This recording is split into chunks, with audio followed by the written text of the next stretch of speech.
Follow these steps and you can double your revenue now. Are you worried that your website's checkout process might be stopping your customers from completing their order? Well, I have this worry too. So make these changes and you'll get more customers through your checkout process. Over the past 27 years working on websites, I know one thing for sure. Most companies spend much more time focused on the homepage and not enough time fine-tuning their checkout process. This leads to a huge loss of revenue, making your advertising efforts look like a waste of money. Remember, the checkout page is the only page where the payment is collected, so making adjustments here can double your revenue. Yes, you can double your revenue if you fine-tune your checkout process. So, how's your checkout process working out for you? I mean, when a customer lands on your checkout page, what % of the time do they make it to the thank you page? This is where you begin. You need to know your checkout page to thank you page ratio.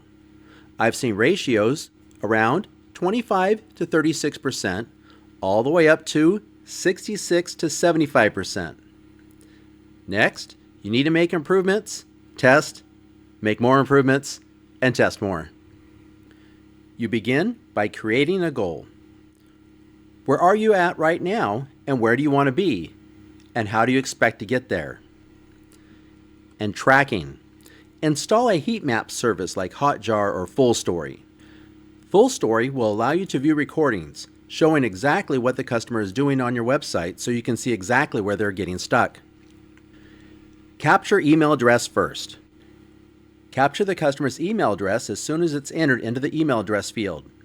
If the customer leaves without completing the checkout process, at least you have their email address to follow up with them so they can complete their purchase.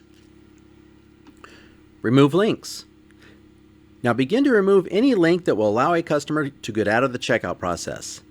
This includes any links in the header, footer, and any link that'll take a user away from the checkout page. Remove unnecessary form fields.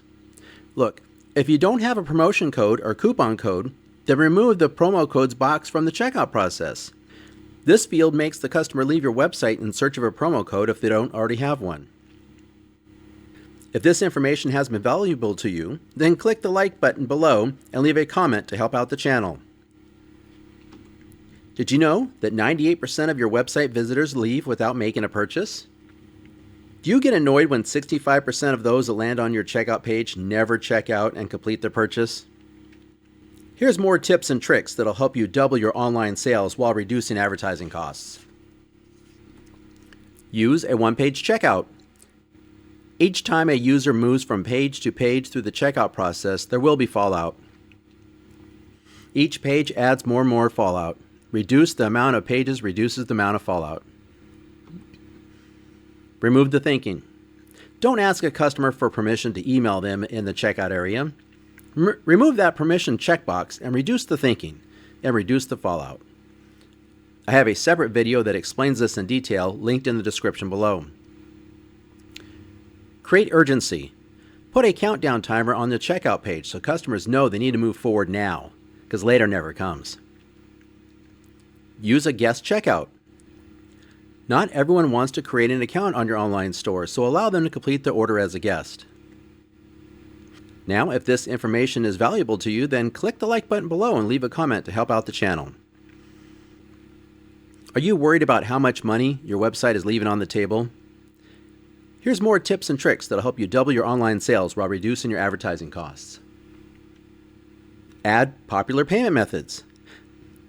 Besides allowing users to enter their credit card, are you also offering other ways to pay? PayPal, Apple Pay, Google Pay, Shop Pay, etc.? Collecting SMS. Do you really want to text your customers later? Maybe. But right now, not a good idea to ask them for the cell phone number just for the purpose of putting them on your SMS broadcast list. You need to do that later. Live chat to identify blockers. Using a live chat service on your entire website might be overkill, unless you have the people power to watch it. So at least place a live chat service in your checkout area. Make note of the issues your customers are having in this area and begin to fix any blocker preventing your customers from completing their purchase. Oh, make it so when a live person is available, Then the chat will appear in that area. And when a person is not available, then the live chat won't be seen in the checkout process. Scarcity.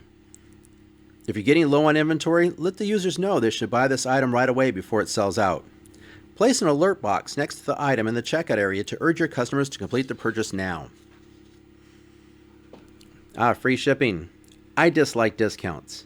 But if you feel your customers will not complete their purchase unless they get free shipping, then consider offering the cheapest shipping available for free, even if it takes weeks for the item to arrive. And don't forget, if this information has been valuable to you, then click the like button below and leave a comment to help out the channel. Remember to use your analytics program, visitor tracking software, and A/B test so you can track the success of each change to your checkout process. If you use the tips I have provided, then you'll be well on your way to doubling your revenue without having to increase your advertising costs. Now remember, click that like button and leave a comment to help out the channel. And if you're in my group coaching program, we're going to discuss the checkout page conversions in depth at our next meeting. Now watch this next video so you can increase your revenue with digital marketing.